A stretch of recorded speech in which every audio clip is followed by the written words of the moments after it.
Chapter 144 to 150.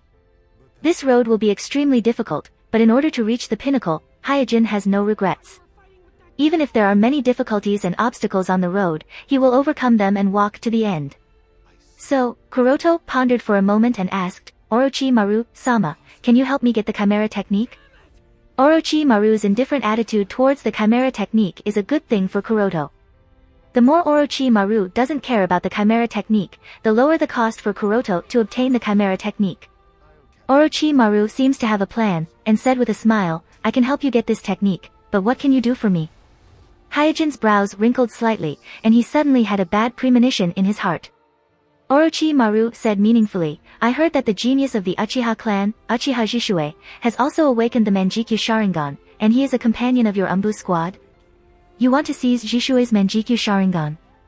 Hyuga was a little surprised. He thought that the person Orochimaru wants him to help deal with is Uchiha Shinichi, but he never thought that Orochimaru is targeting another Manjikyu Sharingan possessor. Orochimaru didn't deny it, and just raised the corner of his mouth, revealing an evil smile. In an instant, the scene of Orochimaru having his will modified by Koto Amatsukami and then becoming a loyal dog of Konoha flashed in Suejin's mind, and then the scene of Orochimaru becoming a loyal dog of Konoha flashed in his mind. After driving this absurd scene out of his mind, Hyuga said helplessly, Orochimaru-sama, I advise you to dispel this idea. Orochimaru didn't get angry, but asked casually, why?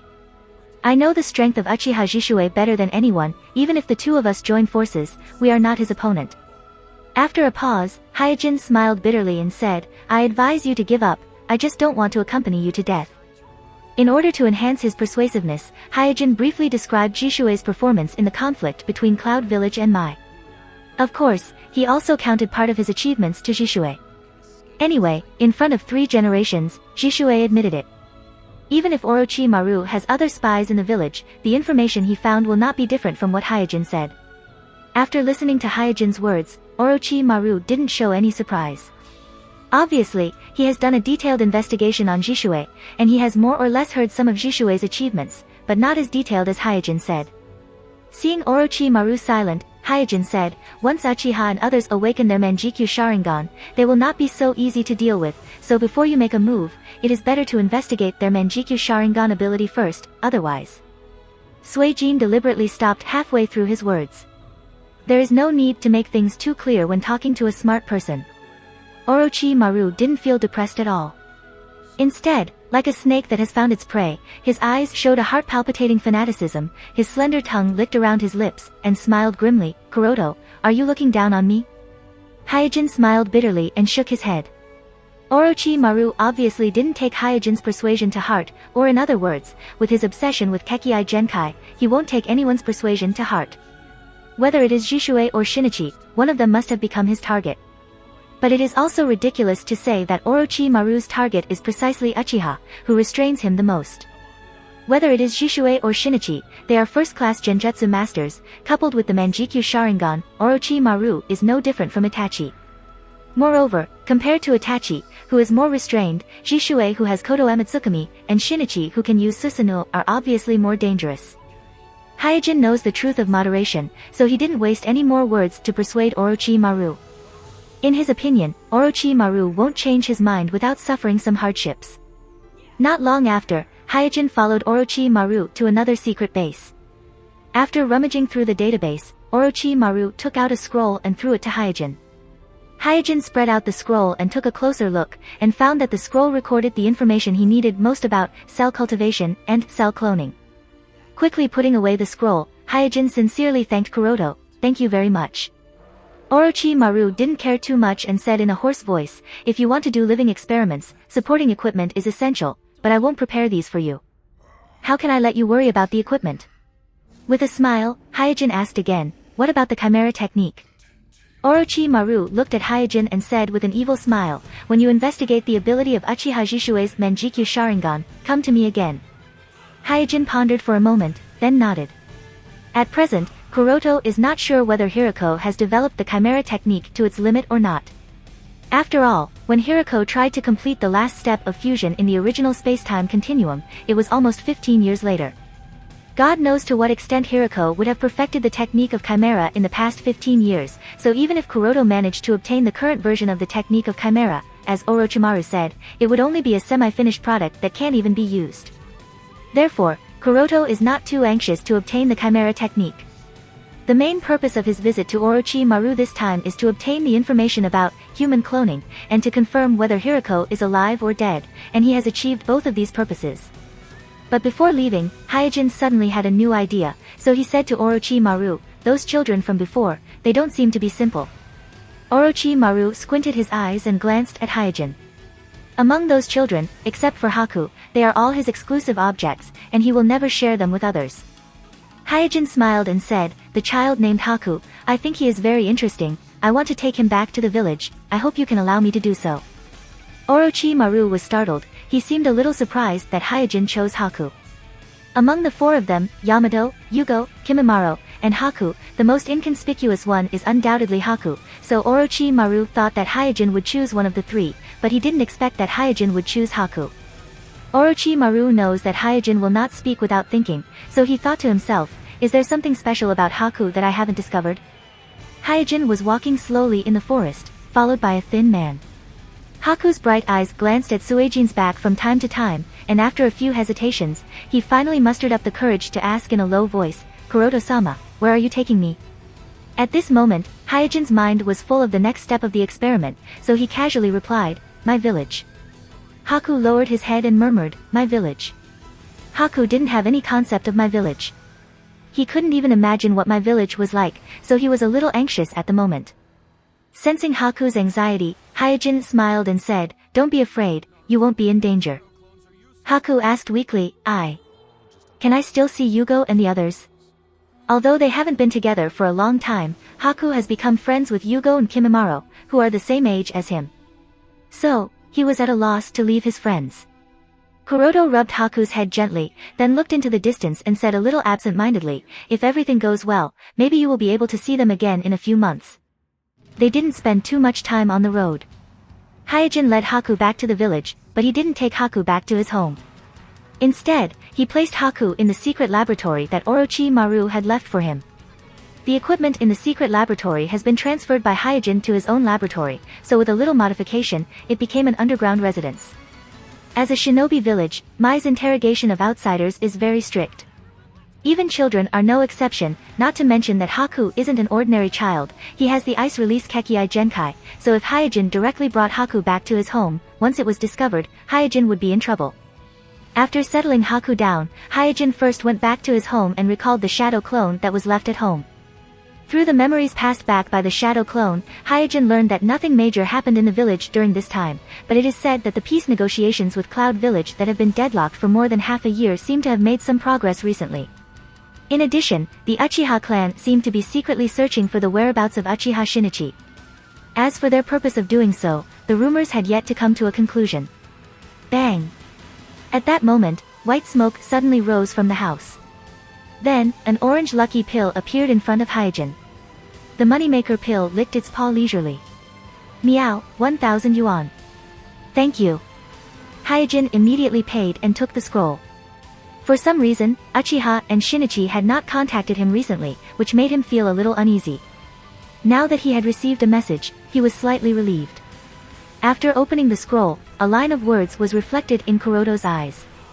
"That guy called Shino is really good at hiding. It took me more than a month to catch him.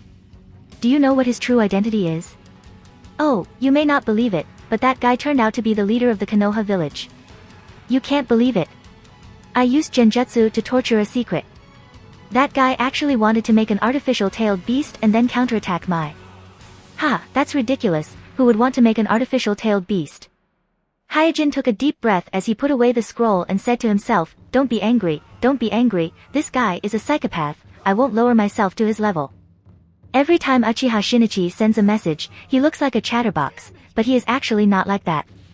Every time he sends a message, he says a lot of things, not only to convey the news of the Akatsuki to Hyuga, but also to vent his own repressed emotions. In the Akatsuki, he disguised himself all the time and couldn't tell anyone the truth, so sending messages to Hyuga became the only way for him to speak freely. After dealing with the trivial matters, Hyuga came to his secret laboratory. As soon as he entered the laboratory, the 3 generations of Kazekage puppets greeted him, Master.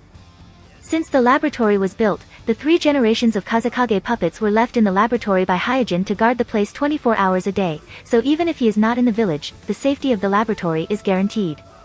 Outside the Forest of Death, my Jonin Mizuki said to the 3 people around him, "You 3 listen carefully, this task is not easy, if you are not careful, you will lose your life." Gaima held his head with his hands and muttered with a blade of grass in his mouth, "What, isn't it just driving a wild boar, what's the big deal?" Xinz, who had 2 braided braids, also said, "Teacher Shui Wuyue, you underestimate us too much. It's just a wild boar.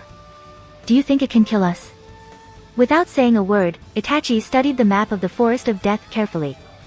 Shui Wuyue held his forehead with one hand and said with a slight headache, "Didn't I tell you earlier? That's not an ordinary wild boar, it's a ninja pig." Ninja pig. When he first saw the mission description, Shui Wuyue did not pay much attention to it. He thought it was just a simple mission to train the tacit understanding between team members, but after asking around, he found out that this mission was not simple. An extremely powerful wild boar appeared in the Forest of Death at some point in time. It quickly became the overlord of the Forest of Death and severely affected the ecological balance in the forest. One must know that the Forest of Death is not an ordinary forest, but an actual combat exercise ground that might specially operated to imitate the ecology of the wild, so if the wild boar continues to wreak havoc, the Forest of Death will soon no longer be suitable as a combat ground for genin. Seeing that Tianma and Xinz didn't seem to care, Shui Wuyu shook his head helplessly and said, "Let's go." In his opinion, although this mission is a bit tricky, he is a jonin after all. No matter how powerful the ninja pig is, the team should not have any accidents. Moreover, there was an outstanding junior like Itachi in the team. In the secret laboratory, Hyuga stared at the 2 large nutrition tanks and sighed silently. In each of the 2 large nutrition tanks, there is a deformed clone soaked in the nutrient solution. These 2 clones were an attempt made by Hyuga before he went to see Orochimaru. However, just by looking at their distorted and deformed appearance, it is obvious that the 2 clones have completely failed. Hyuga quickly adjusted his state of mind, took out the experiment records, and checked them line by line. Failure is not terrible, but if you can't learn from failure, then it is too terrible, so Hyuga must figure out what went wrong in this attempt. At this time, the laboratory slightly shook. Clang, clang. Several shurikens, accompanied by a gust of wind, flew straight at the wild boar. However, after hitting the body of the wild boar, the shurikens bounced off with a metallic sound. It was as if what was shot was not a wild boar, but a lump of iron. Roar. The wild boar blew hot air from its nose and let out an angry growl. There is no doubt that although the shurikens didn't hurt the wild boar, they annoyed it. Tenma saw that the situation was not right and said, hey, this guy's skin is too hard." The leader of the Jonin team leader Minutsuki quickly shouted, "Be careful, it's coming." As soon as Minutsuki's voice fell, the wild boar rushed towards the team of 4, its momentum was so fierce that it even set off smoke and dust along the way, like a speeding train. Fire release, great fireball technique. At this moment, Itachi used the fire release ninjutsu passed down in his family. Whoosh! The huge fireball instantly drowned the wild boar. But before everyone could breathe a sigh of relief, a huge black shadow came out of the flames and rushed straight at them. The leader of the Jonin team leader Minutsuki held Shinko and flashed to a big tree, while Itachi also pulled the stunned Tenma to hide to the side. Bang!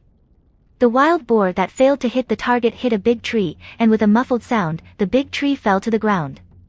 Looking at the big tree that 2 or 3 people couldn't even hug with their arms open, and it was hit by the wild boar, not to mention Tenma and Shinko, even the leader of the Jonin team leader Minutsuki was surprised. Shinko's teeth chattered, and she said, "Sensei, let's go back first." Tenma also echoed, "This is not a wild boar, it's simply a monster." The wild boar that had just knocked down a big tree shook its head, and its long nose sprayed hot air again, then it aimed at Itachi and Tenma who had fallen on the ground, and rushed over again. Itachi opened his Sharingan and shouted, "Genjutsu." As Itachi cast the Genjutsu, the wild boar in the collision staggered a few steps, and then fell to the ground. Shinko saw this, jumped down from the tree, and cheered, "Wow," as expected of Itachi. Shui Wuyu also landed beside Itachi and patted his shoulder, "Good job." Just as the few of them were celebrating the completion of the mission, the wild boar that had fainted not too long ago stood up unsteadily and pounced on the defenseless group again. Oh no, everyone be careful. By the time Itachi noticed the wild boar charging at him, the wild boar was already within reach. The leader of the Jonin team, Kuroto Minazuki, turned around and was immediately startled. At this time, it was too late for him to do anything else, so he could only open his arms to protect the students behind him. Tian Ma's face was filled with fear while Xinz closed her eyes in fear. Swoosh! Suddenly, a crisp whistle came from the forest. When the wild boar heard the whistle, it stopped and turned its head to look in the direction of the whistle. At this moment, a figure slowly walked out of the forest. Itachi looked in the direction of the voice and exclaimed in surprise, "Senior Jing." The figure that came out of the forest was none other than Hyuga. He put his hands in his pockets and walked over leisurely, his eyes looking back and forth at the wild boar. Seeing that it was Hyuga, the wild boar intimately leaned over. Looking at the wild boar that has exceeded 2 meters in height, Hyuga said in amazement, "No way, I haven't seen you for only half a year, how did you grow so big?" The last time he saw the wild boar, it was only up to Hyuga's waist, but now it is taller than Hyuga. Itachi walked over and asked, "Kuroto-senpai, is this ninja boar your ninja beast?" Hyuga was a little startled, and immediately smiled and said, "Kind of." Itachi suddenly understood, no wonder it is so powerful, it turns out to be your ninja beast. Itachi's team leader Sui Wuyue also came over and said with a smile, "My name is Sui Wuyue, I am Itachi's team leader, it was really thanks to you just now." Hyuga asked Sui Wuyue why he fought with the wild boar, and after learning that the wild boar has become a tyrant in the Forest of Death, seriously destroying the ecological balance of the Forest of Death, Hyuga didn't know whether to laugh or cry. Hyuga didn't expect that his casual actions at the beginning would cultivate such an arrogant ninja boar. After pondering for a while, Hyuga said to Sui Wuyue, "You can rest assured, I will drive it out of the Forest of Death." This wild boar obviously can't stay in the Forest of Death, otherwise, there will be my ninjas coming to drive it away every 2 or 3 days, and then Hyuga's experiment won't be able to continue. After sending away Sui Wuyue's team, Hyuga walked around the wild boar. To be honest, the potential of this wild boar is somewhat beyond his expectations. He is now very curious about the extent to which this wild boar can grow in the future, so he decided to sign a contract with this wild boar and accept it as his summoned beast. Perhaps because of the residual Tenseigan chakra in its body, the wild boar didn't resist Hyuga at all and smoothly became his summoned beast. After receiving the wild boar as a summoned beast, Hyuga sent it out of the Forest of Death. Right now, he didn't have the energy to train this wild boar bit by bit, so he directly sent the wild boar to the endless forest of the country of fire, letting the wild boar grow freely. As for how far it could grow in the future, it was up to the heavens. After dealing with the matter of the wild boar, Hyuga immediately returned to the laboratory. The failure of the first cloning attempt made him understand that he is still a novice in the field of cloning, so he didn't rush to clone again. Instead, he studied the cloning technology he got from Orochimaru while reviewing the various mistakes he made in his first attempt. Perhaps because of the development of the undead reincarnation, forbidden technique, Orochimaru has an extremely deep accumulation in anatomy, human structure, organ transplantation, and so on. Just by flipping through the scroll he got from Orochimaru, Hyuga learned a lot. Soon, with the in-depth study, he began to realize that he made a lot of low-level mistakes in his first attempt, many of which were fatal enough to lead to the failure of the cloning. So, while summarizing the previous mistakes, Hyuga began to plan the next step of the experiment. With the current equipment in his laboratory, he can barely try the cloning experiment of the water clone. The reason why he chose to clone the water clone is because the water clone is the most stable type of clone. At the same time, it is also the one with the highest theoretical success rate among the 6 types of clones. The other 4 types, such as the fire clone, thunder clone, earth clone, and wind clone, either require additional equipment or their state is unstable, so the success rate is not high. As for the yang clone that represents the immortal body, at the moment, Hyuga doesn't even have a clue. In Hyuga's experiment plan, the main part of the water clone was still his own cells. However, the cells had to be filtered through a few machines to remove the chakra attribute. Then, 1% of Bai's cells would be added. Bai possessed the ice escape blood inheritance. Therefore, the chakra attribute in Bai's cells was mainly water escape followed by wind escape. Once the Haku cell tissue is injected into the clone body, it can be used to change the chakra attribute of the entire clone body to the water attribute with the help of the high concentration of water release chakra contained in the Haku cell tissue. There were 2 difficulties in the entire plan. Firstly, how to filter out the Yin attribute chakra in his own cells. Secondly, how to solve the rejection reaction after Bai's cells were injected into the clone. Hyuga could not do much about the first difficulty. He could only filter the Yin attribute chakra through advanced equipment such as the centrifuge. If the number of filtrations was not enough, the Yin attribute chakra would be left in the cells. If the number of filtrations was too high, the activity of the cells would be greatly reduced. Nobody could tell Hyuga how to control the degree of filtration. He could only confirm it through experiments. As for the second difficulty, he could only rely on luck. After all, there was a certain degree of uncertainty in the rejection reaction. Sometimes it would be strong, and sometimes it would be weak. As the experiment plan was perfected step by step, Hyuga's water clone was activated immediately. First, he placed his own cell tissues in 100 small petri dishes. Then, he filtered them one by one with different steps and intensity through a centrifuge filter. This step was painstaking work. Hyuga only managed to complete it after 3 days of hard work. Eventually, out of the 100 small petri dishes, only 6 of them had the Yin attribute chakra completely removed.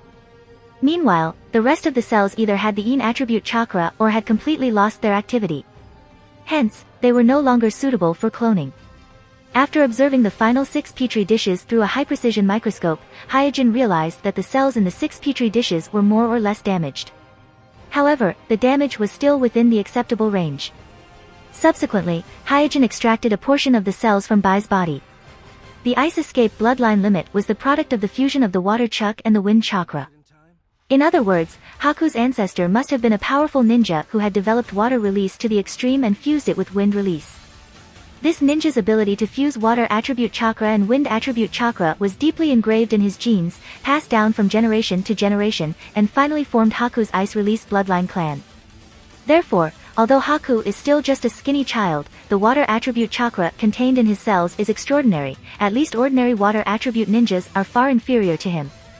After injecting the same amount of Byakugan cell tissue into the 6 petri dishes, Kuroto quietly waited for the results. After a while, a cell tissue in a petri dish lost its vitality due to rejection. Hyuga looked indifferent and removed it from the large petri dish.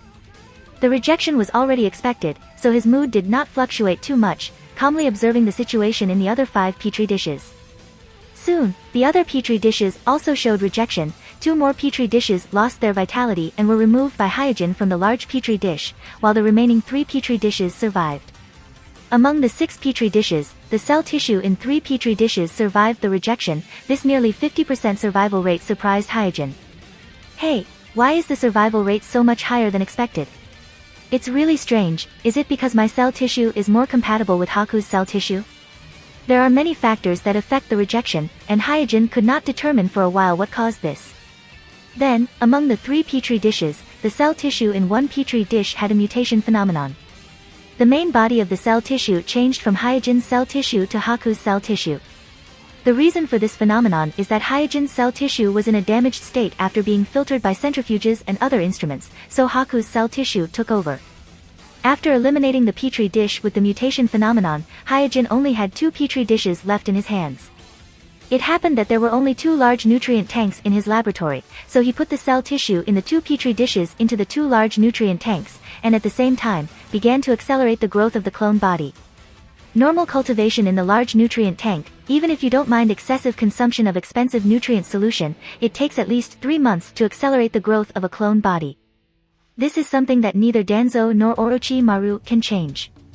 But Hyuga is different. With the Tenseigan, he can use the Tenseigan chakra and nutrient solution to accelerate the growth of the clone body. Not only can it enhance the strength of the clone body, but it can also greatly improve the growth speed of the clone body.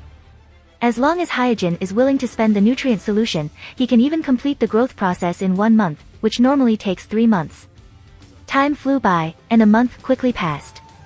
For a whole month, except for occasionally visiting Haku and using the Tenseigan to record the movement of chakra in Haku's body when he used ice release, Hyuga spent most of his time in the laboratory. As for the task of Umbu Team 11, he handed it over to the Shadow Clone. Fortunately, during this period, there weren't many tasks for Team 11, and most of them were just patrol tasks, so he didn't expose himself. And through the information collected by the Shadow Clone, he came to a conclusion that the final negotiation between the village and Kyumo should be in the near future. After all, even if Mai and Kyumo have a lot of assets, they can't support a military confrontation for such a long time. Whether it's war or peace, there must be a result. After a month of rapid growth, Hyuga's 2 clones have been completed. Through the glass of the large nutrient tank, Kuroto looked at the 2 clones that are almost identical to himself in the nutrient tank, and his originally calm state of mind gradually became a little turbulent. After calming down, Hyuga took the 2 clones out of the nutrient solution and placed them on the test bench. Hyuga first checked the physical functions of the 2 clones, and after confirming that their physical functions are normal, he gently opened the eyelids of the 2 clones, and immediately, 2 pairs of white eyes appeared in front of him. On the test bench, the eyes in the eye sockets of the 2 clones are indeed white Byakugan. From the appearance alone, there is almost no difference from the Byakugan of the Hyuga clan. But for Hyuga, who has the Tenseigan, he can clearly feel that these 2 pairs of Byakugan are semi-finished products. Kuroto is not surprised by this. With the emergence of the forbidden techniques related to the soul, such as undead demon seal, Edo Tensei, and so on, in the shinobi world, whether the soul exists or not is no longer a topic that needs to be discussed. Although the soul often appears in the form of chakra, there is no doubt that the soul is not completely equivalent to chakra. In Hyuga's view, chakra is only a carrier that carries the soul, and the real component of the soul should be a unique spiritual symbol. What the clones on the test bench lack is the unique spiritual symbol. Therefore, without exception, the Byakugan in the eye sockets of the 2 clones are semi-finished products. They lack the spiritual symbol and are a bunch of cell tissues that are close to the real Byakugan. Therefore, the value of this semi-finished Byakugan is very limited, and it is obviously impossible to use them to make a giant Tenseigan. Because the giant Tenseigan requires a complete Byakugan, and the Byakugan on these 2 clones are only semi-finished products, not real Byakugan. In fact, this is also reasonable. If cloning alone can perfectly replicate everything, then Orochimaru wouldn't need to worry about Jishue and Shinichi, the 2 possessors of the Manjikyu Sharingan.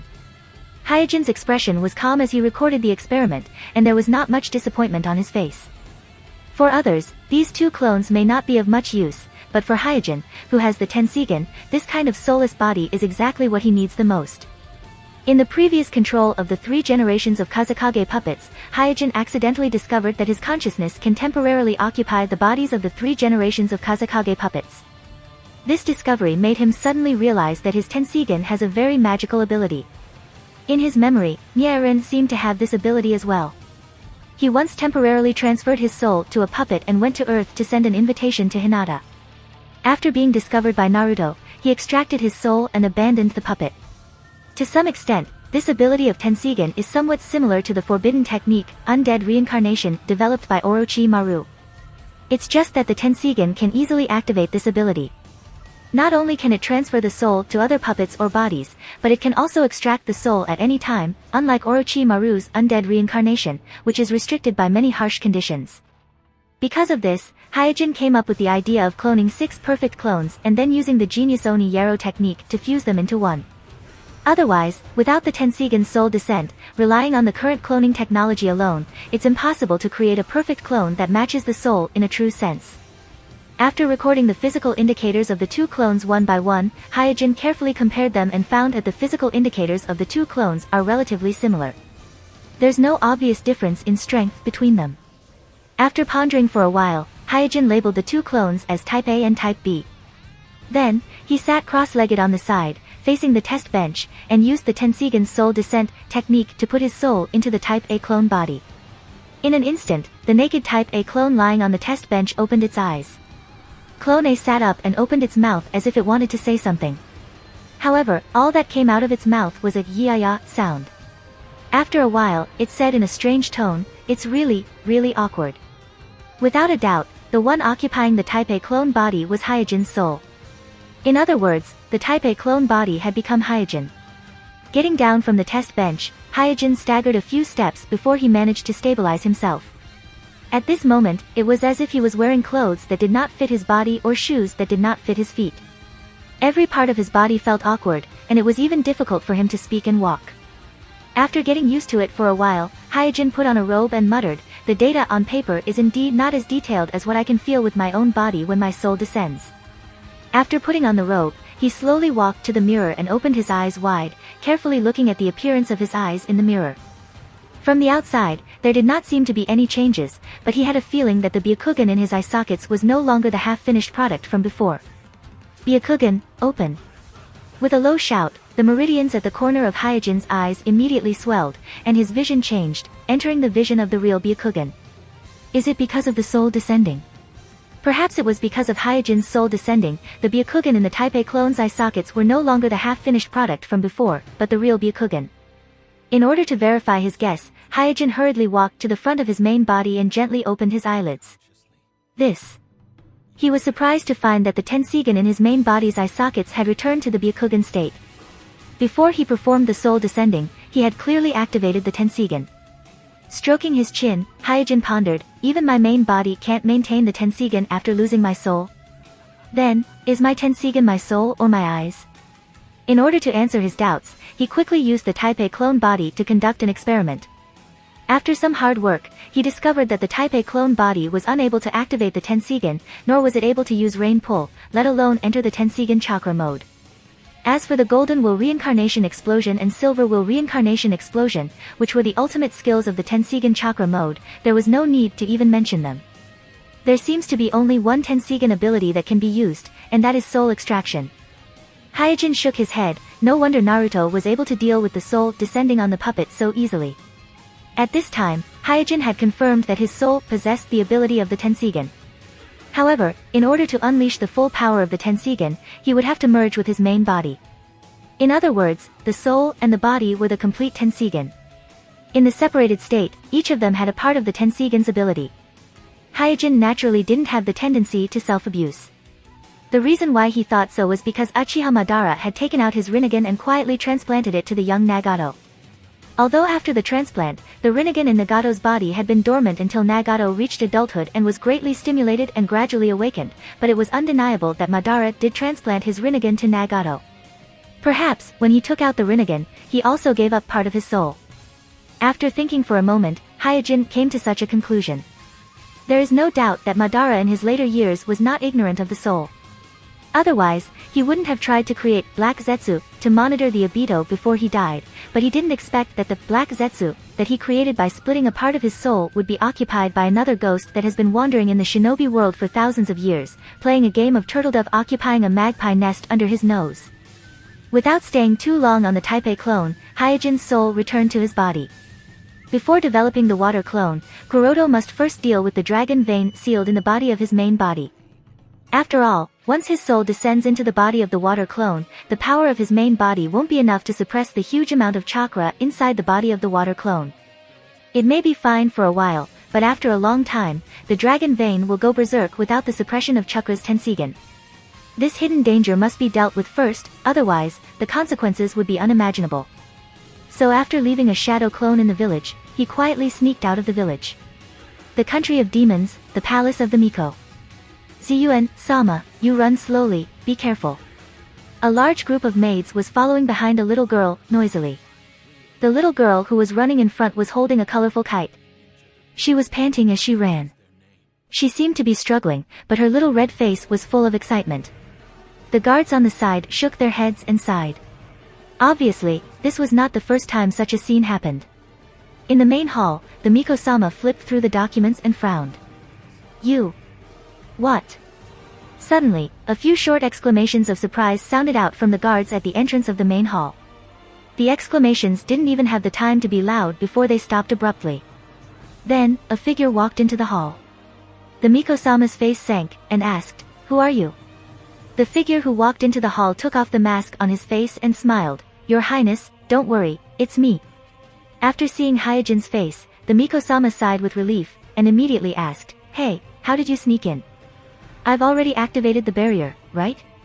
Kuroto said, "In order to conceal my identity, I had no choice but to sneak in. Please forgive me, Your Highness." The enchantment laid out by Miko outside the palace is indeed no less than an iron wall for others, but it is nothing for Suijin who has the Tenseigan. He found a small flaw in the barrier, then used the Golden Will Reincarnation Explosion to cut open a small hole, and sneaked in without anyone noticing. The reason why he chose to sneak in is also because of his considerations. Although the country of demons is in an independent state, the infiltration of the neighboring countries has never stopped, so even in the palace of Miko-sama, there is a possibility that there are spies from other countries. Therefore, he can't meet the Miko-sama openly. The Miko-sama didn't care too much and said, "Why are you in such a hurry to see me, what's the matter?" Hyuga briefly mentioned the matter of the dragon vein to the Miko-sama, and then said, I want to reseal the dragon vein into a magic tool, but I'm not good at this kind of seal, so I came to ask for your help. The Miko-sama wasn't too surprised. It really is you who stole the dragon vein. All the sealing techniques on the artificial tailed beast scroll were taught by the Miko-sama to Hyuga, and the purple clay was also provided by the Miko-sama, so after hearing that the dragon vein was stolen, the Miko-sama first thought of Hyuga. Hyuga smiled and said, I didn't expect to complete the artificial tailed beast plan so quickly. What a bold attempt. After a little sigh, the Miko-sama thought for a moment and said, if you want to seal the huge chakra dragon vein, it's impossible for an ordinary magic tool to do so. Hyuga quickly asked, then what kind of magic tool can do it? Miko-sama got up and took out a scroll from a nearby bookshelf, then slowly spread it in front of Hyuga. Hyuga's eyes were immediately attracted by the map on the scroll. The map on the scroll is a very detailed map of the land of demons. Marked on it are all the towns, villages, mountains, rivers, and lakes in the land of demons.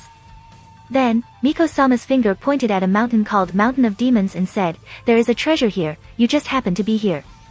Hyuga looked curious. What treasure is it? Miko-sama smiled and said, you'll know when you get there. After announcing to the public that she would be in seclusion to study the sealing technique, Miko-sama quietly sneaked out of the palace with Suijin and headed towards the Hokuto mountain. On the way, Hyuga asked, Your Highness, when I sneaked into your palace, I found that the security inside the palace is very tight, as if they are facing a great enemy. What exactly happened? Miko-sama sighed helplessly. Sigh, the cult of Yomi has risen from the dead.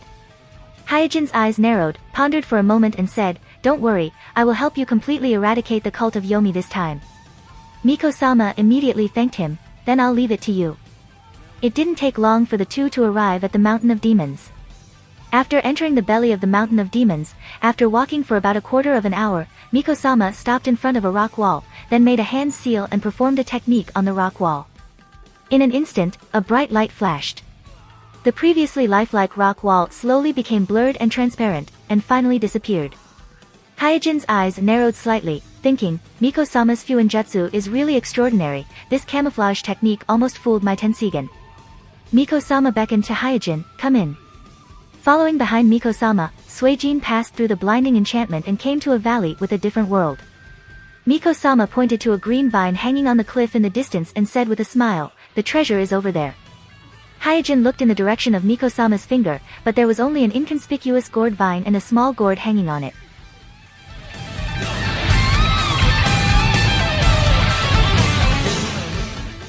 If you like this content, don't forget to like and subscribe. See you later, bye bye.